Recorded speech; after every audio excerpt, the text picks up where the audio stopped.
I can think of younger days when living for my life was everything a man could want to do. I could never see tomorrow, but I was never told about the sorrows.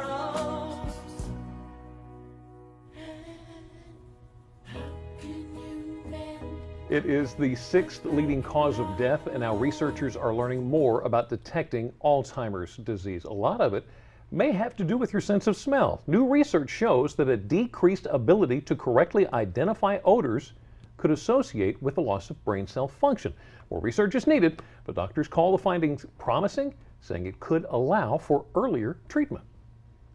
It's just one of the findings from the Alzheimer's Association International Conference this week in Denmark. That's where scientists are gathering to learn about the latest advancements in fighting the disease. And joining us today from the conference in Copenhagen is Dr. Heather Snyder, the association's Director of Medical and Scientific Operations. Dr. Snyder, thank you for joining us this afternoon. Now, we just learned about early detection of Alzheimer's in the sense of smell or lack thereof. Tell us about that research. There are two studies that have been presented here at the Alzheimer's Association International Conference looking that an individual or loss of smell of an individual may be linked or identify early changes in the brain associated with Alzheimer's disease. This suggests that a sniff test, for instance, may be a way, a low-cost, non-invasive way to identify the earliest changes of Alzheimer's disease so that when we have that therapy that will stop or slow the progression of the disease, we can identify it at the earliest time point. So, Dr. Snyder, you and your associates are looking how lifestyle can affect the risk of dementia and Alzheimer's. Can you tell us a little bit more about that?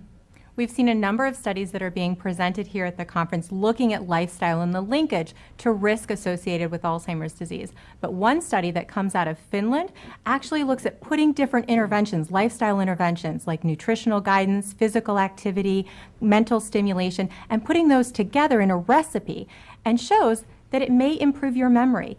So while it needs to be replicated, this is the first solid evidence that this type of combination of lifestyle interventions may reduce your risk of dementia. How about that? Now, what are we learning about early detection? I mean, are we really making strides in Alzheimer's? We are absolutely making strides in Alzheimer's disease. We're seeing more evidence around the earliest changes that an individual might experience. We know around the sense of smell, but we're also seeing that there may be changes in our eye that could give us a camera into what might be happening in the brain. So for instance, you may be able to detect either in the retina or the lens of an eye changes or buildup of a particular protein that is actually correlated or related to what might be happening in the brain as a way to detect Alzheimer's disease at the earliest time point. Dr. Snyder, are there really studies that are showing that prevention may be possible when it comes to Alzheimer's?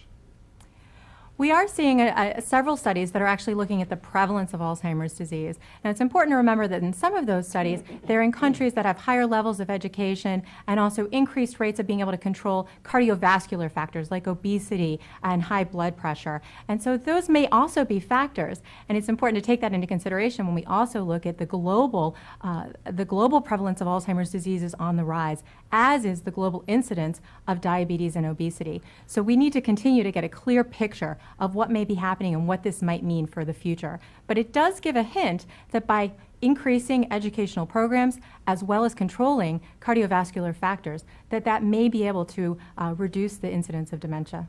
All right, that's very promising. Good incredible stuff there, yeah. Yes. Dr. Heather Snyder with the Alzheimer's Association, thank you so much for joining us from Copenhagen. And to read more about the findings from the Alzheimer's Conference, go to WBOZ.com and click on our picture at the top of the page. Well, until all of these advancements prove true, raising awareness about Alzheimer's is so important. One woman who lost her mother to the disease has made it her mission to spread awareness about Alzheimer's, and she's doing it by challenging herself. Clipping her cleats in, Rona Altschuler is ready for another day on the road. She, along with 29 other riders from around the world, started their coast-to-coast journey in San Diego. We're about 2/3 of the way through. The 59-year-old is riding across the country to raise money and awareness for Alzheimer's disease in memory of her mother. and her mom is making the journey with her. This is my mom. She died of Alzheimer's in 2011, April 22nd, day before my birthday. She says her mom's memory encourages and helps her get up through those tough hills. Sometimes I'll ride and I'll just reach over my handlebars and just touch it for inspiration. Just to put my hand on that just gives me strength and energy as I'm riding, knowing that, I know she's with me. Altschuler says she didn't even own a bike until she decided to face this journey, but she's up for the challenge. I'm extremely grateful to have this opportunity to advocate for Alzheimer's, and doing it on the seat of a bike is just another journey of my life, and I am forever grateful. Mile by mile, she's honoring her mother's memory the best way she knows how. I hope to be a better person when I'm finished with this journey, knowing that I've made a difference. I hope and pray every day that the word gets out about Alzheimer's and we get it out of the closet and start talking about it. She's urging people to talk about the disease and that it's nothing to be ashamed of. And that's my hope, is to get the word, let people talk about mom or dad or brother or sister that have it, and not be ashamed to say my loved one has Alzheimer's. And yes, they don't know me, but by the grace of God, we know them. Isn't she amazing? Now, you will be happy to hear that Rona reached her goal. She even dipped the front tire of her bike into the Atlantic at the end of her journey. And on top of that, Rona exceeded her goal to raise $10,000. Wow. She raised nearly $12,000. Wow, I am not terrific? surprised. Wow.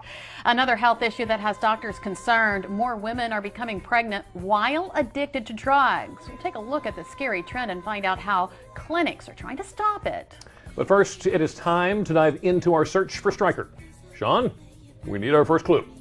Well, Jimmy and Lisa, you guys finished last week off strong. Let's see if your luck continues. Here is my first clue. This area's first known inhabitants were the Nanacoke Indians. Any guesses? If not, that's all right. I still have 2 more clues. Delmarva Life, we'll be right back.